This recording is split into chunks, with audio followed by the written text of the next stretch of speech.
Hello, Integrated Math 3 and Integrated Math 3 Plus. Welcome to lesson 16-3. Hey, we've been talking about trig functions, and specifically last lesson we kind of finished off with the graphs of y equals sine alpha and y equals cosine alpha. We're using alpha instead of x today, just so you know, because alphas tend to go with angles. So instead of an x-axis, we're calling this alpha right now, just so if you're wondering what happened there. So let's pick up where we left off. Student activity sheet number 2, we're going over to question 18. You have these graphs on your paper. So these are the ones that we finished off with last time. You have a lovely table below them on your paper asking you about the domain, the range, the symmetry, the period, the amplitude, all of that good stuff. So what I would like you to do is I would like you to take a few minutes to fill out that lovely table down below. Even if you can't fill out everything, fill out what you can. Tell me what you do know about these functions in regard to these categories. So go ahead and hit pause to write down what you can and then hit play when you're ready to check your work.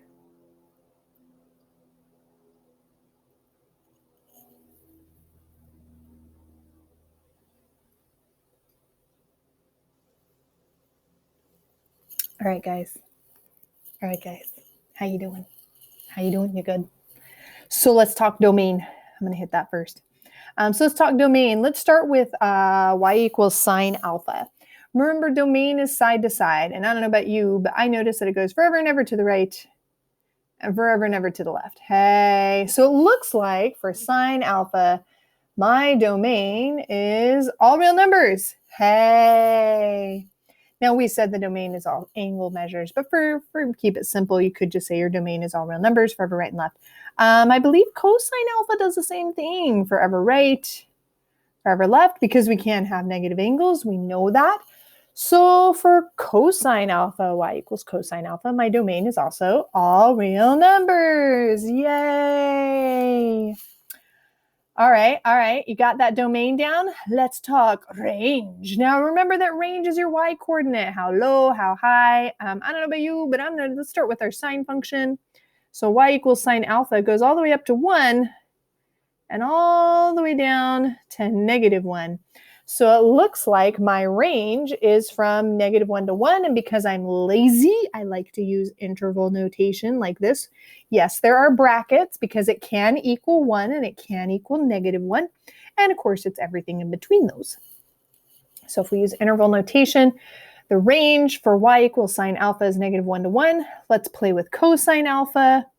Again, it looks like it goes all the way up to 1, and it goes all the way down to -1. So y equals cosine alpha also has the same range from -1 to 1. And again, can you write that using interval notation? I'm going to use brackets. Oh, whoa, that's too far over. That was awkward. Let me erase that and try that again. So that means, there it is. So again, I'm going to use brackets. So -1 is as low as it goes. +1 is as high as it goes. Pardon my cough. And of course, we're using brackets because it can equal those. Yay. All right. You got your domain. You got your range. What's next? Oh, what's next is I hit the right button. So next up then, let's talk symmetry. Now it's been a while, but we did have a lesson like a long time back where we talked about symmetry, how it could have what we call line symmetry, which means I could fold it on top of itself. But we also had point symmetry, which means I can rotate it onto itself. So taking a look at this lovely function, the other thing you want to remember is we talked about even and odd functions. Remember how if I can fold it on the y-axis, it's an even function. And if I can't, but I can spin it around the origin, that point symmetry, I can spin it around that point, then it was an odd function. Do you remember that? It's been a while. So let's talk about sine alpha. Well, the problem is, and we can't see it, but if I were to keep this graph going, like that's a terrible drawing, but pretend I did it better. If I were to keep this graph going, wow, I gotta bust out the eraser. I got too excited. If I were to keep this graph going, folding it on the y-axis isn't gonna work. Because if I fold it, and I'll show you, I'm going to do it wrong first. If I fold it, what happens is that, yeah, it is not on top of itself. That does not work. But I do believe that I can spin it around the origin. So it actually has, then I'm going to adjust this a little bit. So this means that y equals sine x, I can turn it on the origin and it'll go right back onto itself.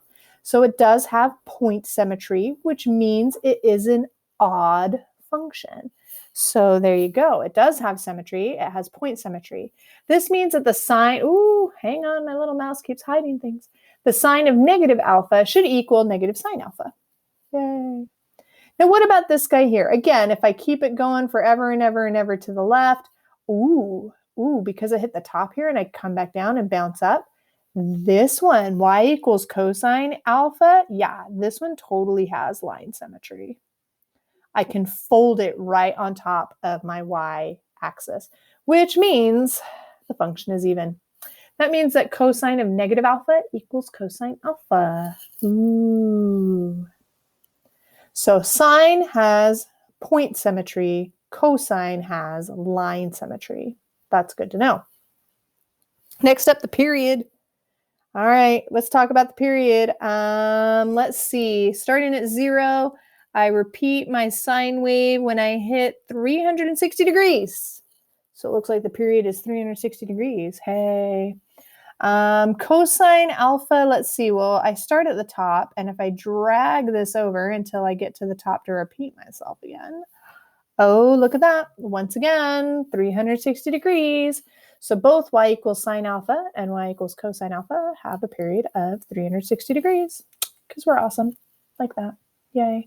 Last but not least, amplitude. Remember amplitude? You had to look at the middle, at the midline, and figure out how high up it went from there.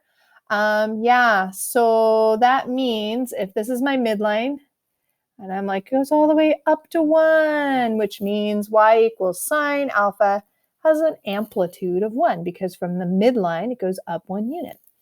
And cosine alpha, let's see, here's my midline in the middle, and I'm going to go up to the top. Oh, and this one also has an amplitude of 1. So y equals sine alpha and y equals cosine alpha have a lot in common. In fact, if you're looking at that table you just made, they have everything in common except for their symmetry.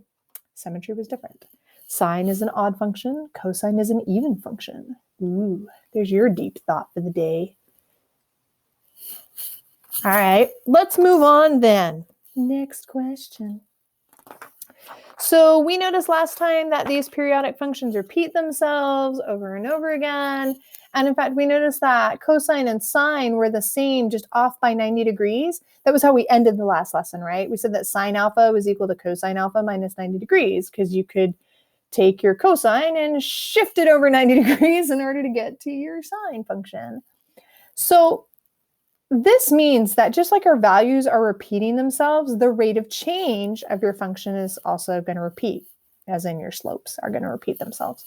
So let's notice the ways in that our two graphs are increasing and decreasing. So here's what I want you to do.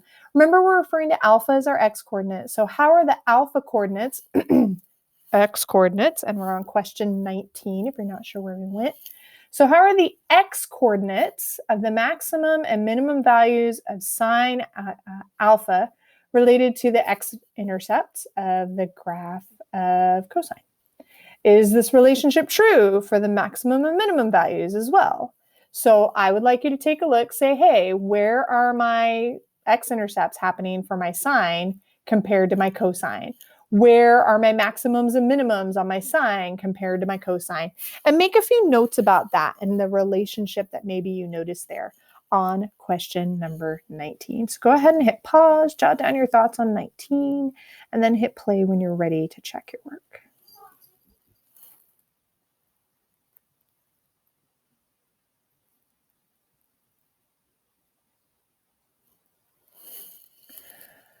Okay, so I don't know about you guys, but I noticed something. I noticed that whenever cosine, so like cosine of 90 degrees is 0, right? So cosine has an x-intercept at 90, but that's where sine had a maximum. And when sine had an x-intercept, that's when cosine had a minimum or maximum, as the case may be. And this keeps repeating itself. So whenever when cosine has a maximum, sine has an x-intercept. This is super interesting. This means that whenever sine has an x-intercept, cosine has a maximum or minimum. And whenever cosine has an x-intercept, sine has a maximum or minimum. There is totally a relationship here. So the x-coordinates for my maximum and minimum values for sine are the same as the x-intercepts for cosine. And it works the other way around. The maximum and minimum values for cosine are the same as the x-intercepts for sine. There is a reason for this. And someday when you take calculus, you'll explore that relationship further because there are some very tight relationships between sine and cosine and their slopes and their rates of change and all that. Oh my gosh, they're like, when you take calculus, you'll see sine and cosine are like freaking best friends. They're best friends. All right, let's take this a little further. So we know that rate of change had to do with the slope. Do you remember inflection points? We've talked about inflection points earlier on this year. Remember that an inflection point is where your concavity changes, right? So on question number 20, so concavity, that just means where I'm going from, and actually I'm going to draw a little bit. I think that'll help. But concavity changes. That means where I'm going from concave up, and I'm going to grab a different color, to concave down. Ooh, all right, try it again. That's concave down to concave up. Miss Scott can't talk right. Yeah, so remember that whole deal, like I went from concave down to concave up. I'm curving downward, I'm curving upward. And remember that point where it meets, how we referred to that as an inflection point? Yeah, that's what those are. So inflection point or points of inflection, however you want to call them, it's all the same. So remember that point where your concavity changes. And it could be concave down to concave up, or it could be concave up to concave down. Remember that we call those inflection points. So here's what I would like you to do on question number 20. I would like you to take a look at where your inflection points are on the graph of y equals sine alpha. And then I'd also like you to take a look at where your inflection points are on the graph of y equals cosine alpha. So go ahead and hit pause, take a look at where your inflection points are, and then hit play when you're ready to check your work.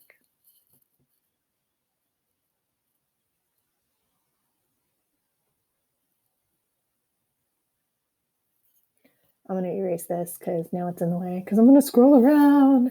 All right, so as I come up here, I'm going to scroll up a little bit. Woo! So if I'm looking at cosine, I'm going to start by, or actually I'll look at sine first. I'll look at the purple stuff. So as I come around here, I can see right here, because I was concave down, and then from here, I'm concave up. Ooh, and then I hit here, and I'm concave down again, hit here, and I'm concave up again. It looks like for sine, my points of inflection are my x-intercepts, aren't they? And if we look at cosine, I've got cosine down, and then here it shifts to cosine up, concave up. And then it shifts again to concave down, and then it shifts again to concave up, and shifts again to concave down. Same thing is happening with cosine. It looks like your points of inflection are actually happening at your x-intercept. What? Also known as alpha intercept, since we are trying to use alpha here. So yeah, for sine alpha, that means my inflection points are happening at 0, 180, and 360. And every 180, it's happening over and over again. I'm sorry if you just heard my cat meowing in the background. And that means we could actually write the relationship as alpha equals 0 degrees plus or minus 180 degrees K, right? 2K, 3K, 4K, whatever. And the exact same thing happens at y equals cosine alpha, right? We said the x-intercept, so it's happening there too. The only thing is that it's now at 90 degrees and 270 and on and on. So it's at intervals of 180, but now it's 90 plus or minus 180 degrees K. And I can plug in any K that I want there. And I'm about to yell at my cat because she is trying to claw the screens. Charlotte, knock it off. Sorry about that. Moving on. Let's go over to question 21 while I try to make sure my cat doesn't destroy things in the apartment. Hey. So we're going to come back here to our unit circle. Remember this little guy? We've had a lot of fun with this little guy. We're going to come back to it for just a minute.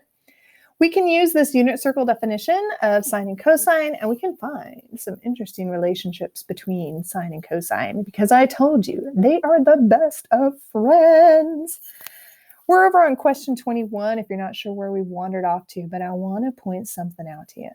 Okay, do you remember how we said that sine alpha was our y coordinate and that cosine alpha was our x coordinate, right? And on a unit circle with my hypotenuse being 1 and all that, you remember the Pythagorean theorem, right? A squared plus b squared equals c squared. So let's fill that in.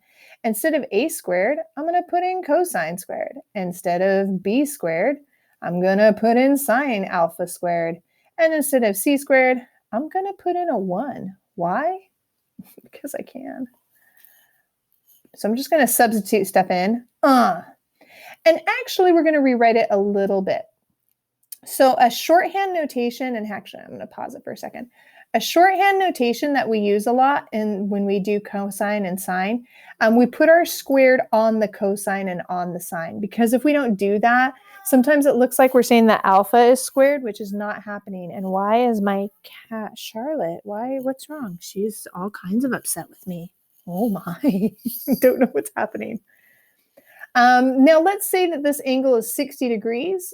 We worked this out earlier, right? We said if that's 60 degrees, that's 0.5 and that's 0.866. And I can plug those in and double check this. 0.5 squared is 0.25. 0.8666 is going forever squared is 0.75. And if you add them together, you get a 1. So the question is this going to be true for any angle? Right? We're saying cosine squared alpha plus sine squared alpha equals 1. Is that always going to work? So I'm going to turn this a little bit. Boom. Yeah, 0 plus 1, that's 1. Okay. And some random spot here. 158 degrees. So I get negative 0.927 squared and 0.375 squared. And if I square them and add them, I get a 1. I can even come all the way down here and watch this. What? Yep, still works. Oh, that still works. Oh, I can't go any further. It only lets me go up to 360 degrees. But there we go. Ooh, there's my 45, 45, 90 guy. This equation is huge. You should write this really big there somewhere on number 21. You should write this really freaking huge somewhere on number 21. This is known as the Pythagorean identity. So this is such a cool trick because what this means is that if you know cosine alpha or if you know sine alpha, you can plug it in and find whichever one you're missing. Oh, yes, it does. So this is the Pythagorean identity. Write it big, big, big on question 21. Just to kind of give you a graphical sense of what's going on here. We're still on question 21. We haven't veered from that yet. We're working our way toward question number 22. But first, can I just show you graphically how this works? So these are some of our coordinates. At 0 degrees, cosine is 1. At 30 degrees, we got root 3 over 2. We actually got 0 decimal, 0.866 or whatever it was. And we're going to work our way through. At 45 degrees, what we get like 0.707. And at 60 degrees, we got 0.5. I'm using fractions to keep them more precise and a little easier to work with. But of course, what this means, if we graph it, I'm going to graph it. So I'm going to graph these. So 0, 1, 30 3/4, 45 1/2, because this is cosine squared. We're not graphing y equals cosine alpha. We're graphing y equals cosine squared alpha. And it looks kind of like this. And notice, because of the squared, there's no more negative, right? Because it's squared, everything is positive, or 0, but there's no more negative. Let's do the same thing with sine. So at 0, sine is 0. If you square that, it's 0. At 30 degrees, sine was 0.5. If you square that, that's 0.25, and on, and on, and on. So let's graph sine squared alpha. So if we graph these, and yeah, you probably should be graphing these on question number 22. Sorry for the confusion. Probably should be graphing these on question 22. So again, we're now graphing y equals sine squared alpha. And again, also non-negative, right? The squared gets rid of the negatives. There's no more negatives. So here we go. This is question 22. So we now have both of these graphs. Hopefully, I'm going to pause it for a moment. Hopefully, you've got both of these graphs sitting on your paper now on question 22. What we're going to do is we're saying that that cosine squared alpha plus sine squared alpha should always equal 1. So if I take this height here and this height here and I add them together, I get 1 every single time. Every single time. Ooh. Yeah, this is important. Cosine squared alpha and sine squared alpha always, always, always add up to 1. I cannot emphasize that enough. That is a big deal. That's going to be super useful to you in your future endeavors. I promise you. In fact, it's going to be useful to you on question 23. Ha! Pardon me, my sarcasm. So Pythagorean theorem helps us find sine, cosine, and tangent. But now we're going to use a Pythagorean identity to do this. So I would like you to solve this puzzle. All right. So if I know that sine alpha is 3 over 5, that helps me know where something is on here because we know that sine alpha is opposite over hypotenuse. So that helps you insert some numbers here. Go ahead and plug it in and solve it. And then once you've got this, find cosine alpha and tangent alpha. It may seem confusing, but believe it or not, you actually have everything you need to do this. It may not feel like it, but I assure you that you do. So go ahead and hit pause to work your way through this and then hit play when you're ready to check your work.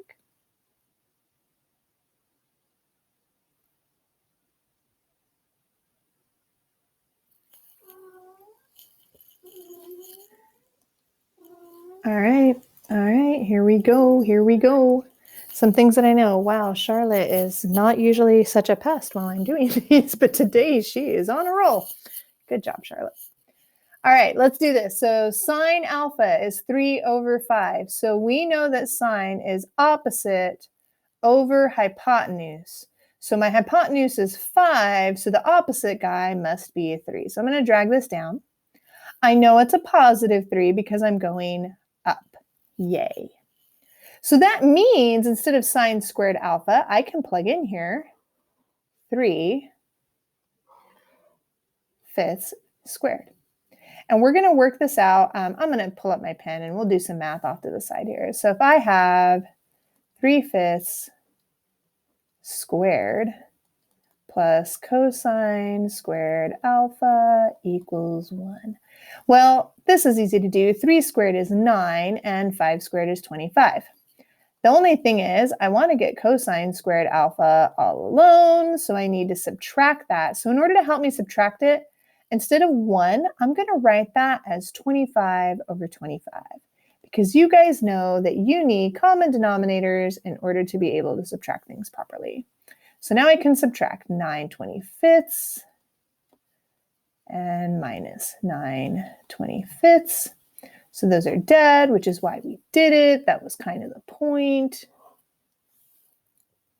So this means that cosine squared alpha equals 25 minus 9 is 16 over 25. Yay! So this tells me what to drag in over here. So I need to drag in 16, over, come on, baby, 25. There we go. We got there. Now, the next question down, though, asks what cosine alpha is. Well, but that's cosine squared. So I do need to do the square root of these in order to get just cosine. So I'm going to do the square root of both sides. I'm going to be like, do the square root, do the square root. I can do that. That's pretty easy to do. So square root of a square cancels. I just have cosine alpha. Square root of 16 is, of course, 4. And the square root of 25 is 5. Oh, but I just noticed something. I just noticed that cosine is adjacent over hypotenuse, but my adjacent coordinate is going to the left. It's not a +4, it's a -4. So I'm going to put my -4s where they go. So cosine alpha is actually -4/5 because that x coordinate is going to the left. My adjacent leg is going negative. And this helps us out. And we can do our final answer here with the tangent of alpha because we know that the tangent of alpha, tangent is opposite leg over adjacent leg. So my opposite leg is 3. And my adjacent leg we just found is a -4. And bam. Oh, I hit the button. Damn, I can do it. I'm going to try to hit the button. Bam, we are magical and amazing. Does it tell us we did a good job? We did a good job. Yay. Yes. Wow. So we did have everything. We were able to use the Pythagorean theorem to find our cosine squared alpha, and that helped us find cosine, and that helped us find tangent. We already knew sine. Wow, it's magical. You can find all the things.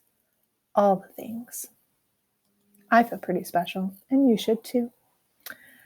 All right, guys, as always, I hope you found this helpful, and I hope you found this useful. If you got questions or concerns, please email me or come see me during office hours. Charlotte and I will be here, and I'll see you soon.